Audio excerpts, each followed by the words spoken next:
You know, this time of year can be challenging for families navigating holiday timesharing, but the team at Velez Law is dedicated to making the process smoother by focusing on what matters the most, the well-being and experiences of the children and their parents. Here to share more about how they prioritize families during the holidays is managing attorney and owner Tunisia Velez. Great to see you again. Nice to see you. This is a really tricky situation because you're sharing, and sometimes that alternates in those situations every season.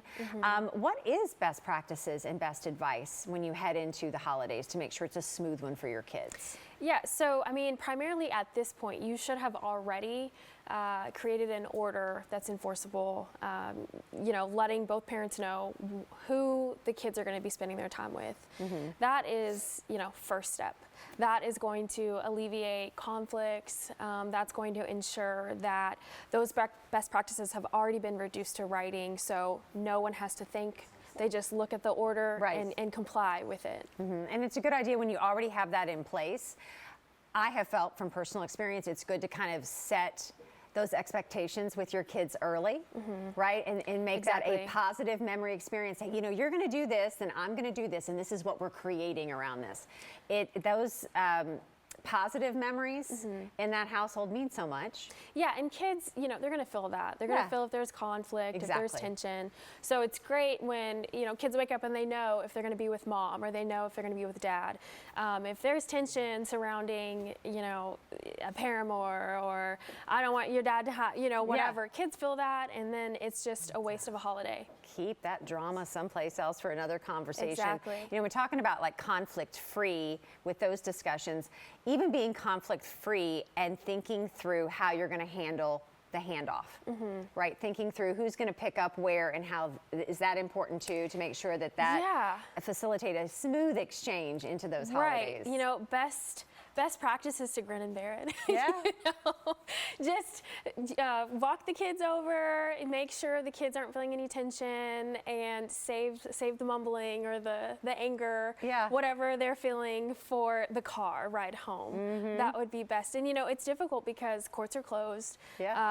Oftentimes, I know my office is closed during this time, so if there's a conflict, we can't step in and resolve it. You just gotta work through it. And there's so many different situations these days. I'm thinking all the different family situations, blended family situations, newly separated parents. Everybody's going through something. It's really about, do you focus people a lot on create new traditions? Yeah, I mean, it's beneficial to kind of point our clients to, well, yes, this is different this season, but look at all of the new things that you can explore with your children, the new memories, because the kids aren't going to remember the court battles, they're going to remember what you actually implemented in the household. So creating new experiences where the kids aren't reflecting back on a divorce, they're reflecting back on this awesome new thing that dad took me to. So that's kind of where you want to stay focused. That's where you can do present. That's what present time. We can do this now to make this a great situation.